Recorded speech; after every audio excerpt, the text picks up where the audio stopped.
नमस्कार। आज हम फिर हाजिर हैं एक नए वीडियो के साथ और आज के इस वीडियो में हम लेकर आए हैं साइंस के जुड़े हुए कुछ ऑप्शनल यानी एमसीक्यू के कुछ क्वेश्चन, जिसमें पहला क्वेश्चन ये दिया गया है कि भौतिक परिवर्तन की मुख्य विशेषता क्या होता है या क्या है।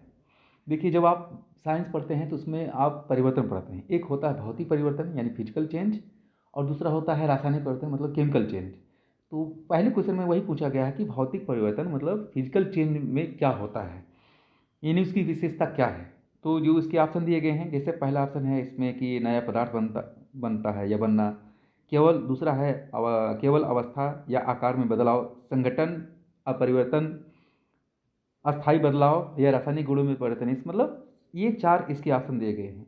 देखिए, अगर हम फिजिकल चेंज की बात करें या भौतिक परिवर्तन की बात करें तो उसकी मुख्य विशेषता जो है वो ये जो इसका बी वाला है, केवल अवस्था या आकार में बदलाव, संगठन अपरिवर्तित रहता है। मतलब जब भौतिक परिवर्तन होता है तो पदार्थ में केवल अवस्था का या आकार में बदलाव होता है, लेकिन उसके जो संगठन होते हैं, संगठन, वो क्या होते हैं, अपरिवर्तित रहते हैं। तो इस तरीके से इसका ये बी वाला आंसर सही है।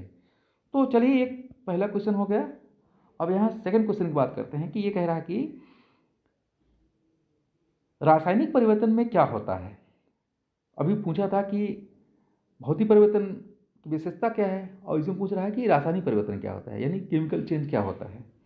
जिसमें ये दिया गया है कि पहला जो केवल रूप बदलता है, फिर है नया पदार्थ बनता है, संगठन बदल जाता है, फिर है आसानी से उल्टा जा सकता है यानी इसको चेंज किया जा सकता है, द्रव्यमान कम हो जाता है यानी क्या होता है। देखिए, अगर हम इसके क्वेश्चन नंबर सेकंड की बात करें तो इसमें जो इसका बी वाला ऑप्शन है ये कह रहा है कि नया पदार्थ बनता है और संगठन बदल जाता है। तो ये इसका बी वाला आंसर सही है।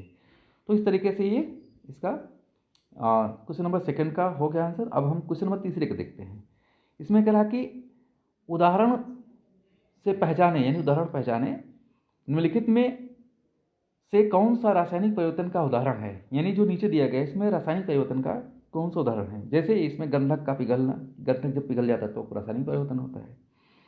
फिर लोहे में जंग लगना, फिर बिजली बल्ब का बुझना, किसी पदार्थ का जल में घुलना। तो ये मतलब वो कह रहे हैं कि ये मतलब रासायनिक परिवर्तन जब होता है तो उसमें क्या होता है।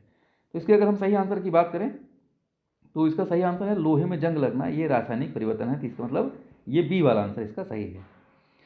तो इस तरीके से ये क्वेश्चन नंबर थर्ड का आंसर हुआ। और हम चौथे का देख लेते हैं कि रासायनिक अभिक्रिया की परिभाषा क्या है। देखिए, जो इसमें दिया गया है कि जब रासायनिक अभिक्रिया होती है तो उसकी परिभाषा क्या होती है, उसको हम किस चीज़ को कहते हैं कि रासायनिक परिवर्तन है या अभिक्रिया है।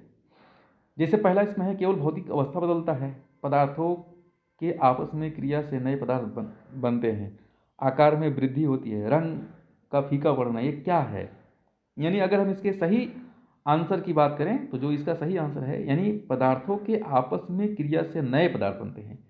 जब रासायनिक अभिक्रिया होती है तो उसमें नए पदार्थ बनते हैं, उसी को हम क्या कहते हैं, रासायनिक अभिक्रिया। तो इसका बी वाला ये सही है। तो इस तरह से ये इसका आंसर सही है। चलिए, इस तरीके से आज का वीडियो यहीं पर समाप्त होता है। आपको मिलते हैं एक नए वीडियो के साथ। तब तक के लिए नमस्कार।